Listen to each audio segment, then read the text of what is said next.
साल 2024 की देव दिवाली मेरे लिए सबसे खास रही है, क्योंकि ये मेरी इस साल की पहली दिवाली है। हाँ, मैं अयोध्या नहीं जा पाई, लेकिन महादेव की नगरी काशी में आके मुझे वो सारी कमी जो थी वो पूरी हो गई।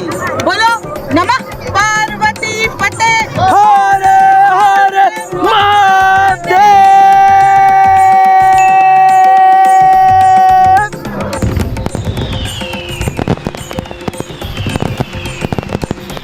सुबह कार्तिक पूर्णिमा का स्नान और रात में देवों की देव दिवाली। ये थी स्टोरी ऑफ बनारस की सेकेंड डे की कहानी।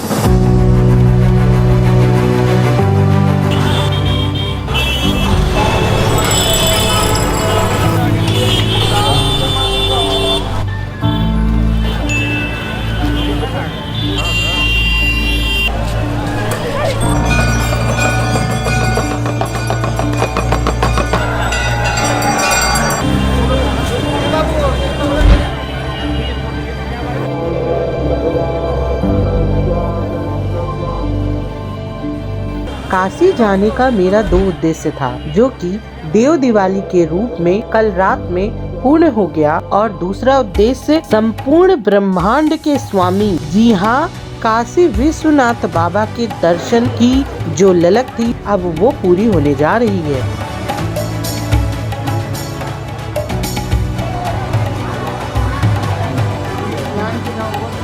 तो आइए, जो जहाँ से इस वीडियो को देख रहा है वो बाबा के मंदिर के शिखर दर्शन का आनंद ले और अपनी अर्जी वहीं से बैठे बैठे लगाए। वाराणसी में स्थित काशी विश्वनाथ मंदिर भगवान शिव के 12 ज्योतिर्लिंगों में से एक है और हर शिव भक्त की आस्था का केंद्र है।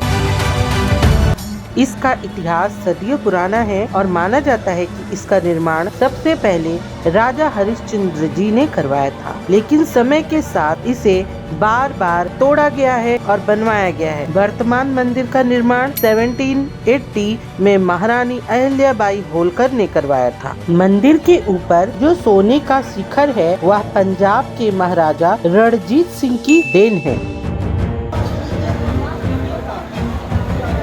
ये जो आप वीडियो में अन्य टेम्पल देख रहे हैं, जी हाँ, ये सब काशी विश्वनाथ मंदिर के प्रांगण में स्थित सारे टेम्पल हैं। मैंने खुद अपनी आंखों से 8 से 10 अन्य टेम्पल काशी विश्वनाथ मंदिर के प्रांगण में देखे और ना जाने और कितने हैं जहाँ तक मैं पहुँच नहीं पाई। तो जितने का हो पाया मैंने वीडियो में कैप्चर किया है और आप लोग भी इसका दर्शन कीजिए। भैया चरणामृत होगा। नमः शिवाय। भैया चरणामृत चल चाहिए। हाँ। नीचे है नदी, दो देंगे महाराज। अच्छा, महाराज जी चरणामृत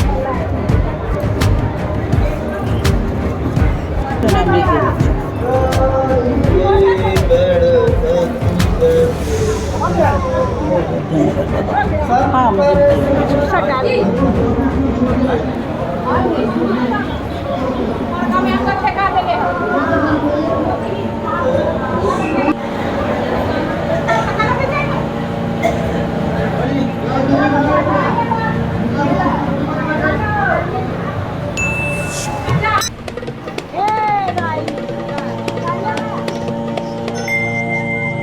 स्क्रीन पे दिखने वाला द्वादश मंदिर यह भगवान शिव को समर्पित प्रांगण का एक अन्य मंदिर है, जिसमें शिवलिंग की स्थापना मंदिर निर्माण की जो पंचायतन शैली होती है उसके आधार पे की गई है। इसमें मुख्य रूप से एक बीच में शिवलिंग है और उसके चारों तरफ अन्य छोटे शिवलिंग है। यह एक मंदिर निर्माण की पंचायतन शैली पे आधारित शिवलिंग मंदिर है।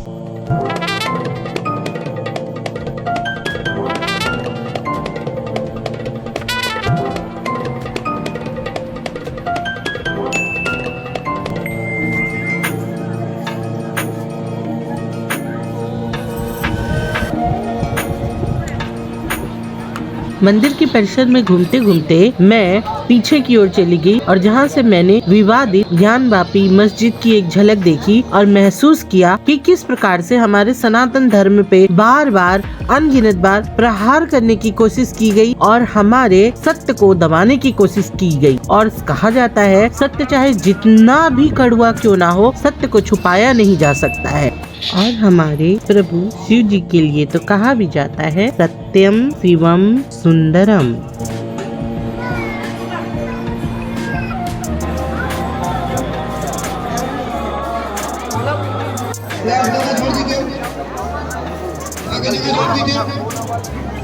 बनारस में देव दिवाली के उपलक्ष्य में बहुत ही अलग अलग जगहों से बहुत सारे लोग एकत्रित हुए थे और उन सब का ही एकमात्र उद्देश्य था कि देव दिवाली के खत्म होने के बाद दूसरे दिन काशी विश्वनाथ बाबा के दर्शन करें। जिस वजह से यहाँ पे इतनी भीड़ हो गई थी, इतनी लंबी लाइन हो गई थी कि अगर जिस वक्त मैं गई थी उस वक्त अगर मैं लाइन में लगती तो कम से कम 6 से 7 घंटे मुझे लगने ही थे। और क्योंकि उसी दिन शाम को मेरी लौटने की ट्रेन थी तो मैं बोलूंगी कि शायद भगवान का इशारा है कि जल्दी मैं दोबारा वहाँ पे उनके दर्शन के लिए जाऊँ। उस दिन मुझे दर्शन संभव नहीं हो पाया अंदर।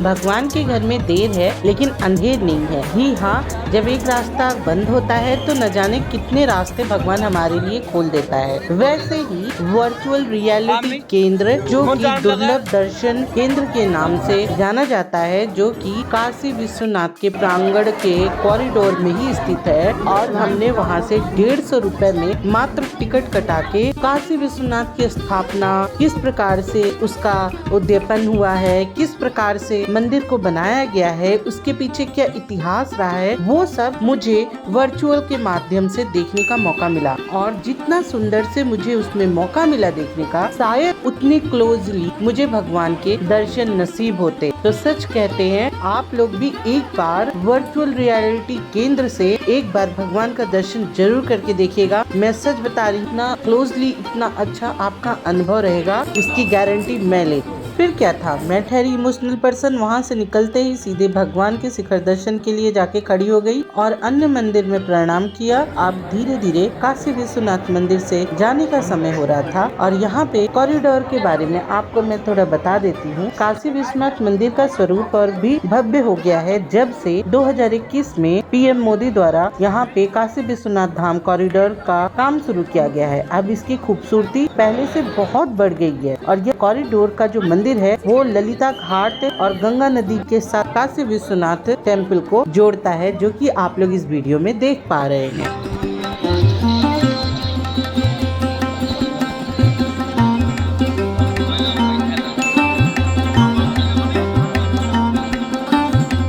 अब निकलने से पहले मेमोरी के रूप में कुछ वीडियो, कुछ फोटो शूट किया गया और वहाँ पे उस छटा को महसूस किया गया और उसके बाद हम लोग बनारस की गलियों में घूमने के लिए निकल पड़े।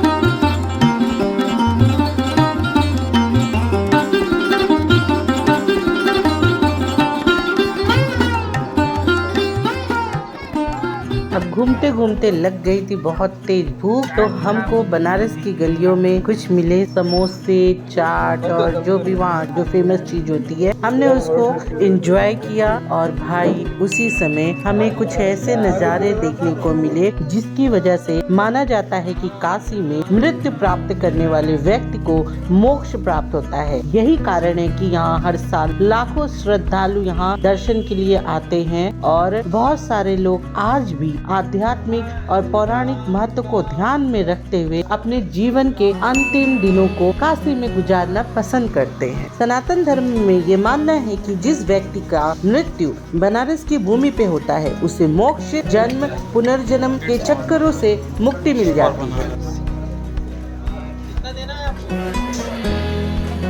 अब हम वहाँ से निकलकर काशी के गलियों में घूम रहे थे और हमारे कुछ फ्रेंड यहाँ पे होम स्टे किए थे, जो कि काशी के पुराने जो मकान होते थे, जो कि पत्थरों की जो स्लेट होती थी, उनका यूज करके यहाँ की छतें बनती हैं, यहाँ के रूम बनते हैं। तो अंदर का तो मैं नहीं दिखा सकती थी due to some privacy reason, but ये देखिए इसका गेट है जिसकी नक्काशी कितनी बेहतरीन हुई है। भाग मिल्खा भाग पिक्चर का आपने ओ रंगे रेजा अपने ही रंगे ब्ला ब्ला ब्ला, मतलब वो सॉन्ग तो आपने सुना होगा जिसमें एक के रंगरेज को कपड़े को रंगने की बात की जा रही है। तो वो बनारस के इन गलियों में आपको देखने को मिलेगा कि कैसे इतने कंजेस्टेड एरिया में भी तारों को खींच के कैसे गली में कपड़ों को रंग के सुखाया जाता है।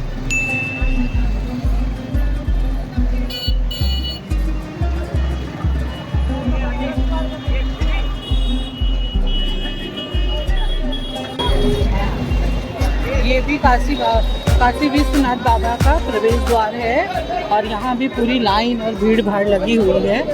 मैं अभी दिखाती हूँ आप लोगों को।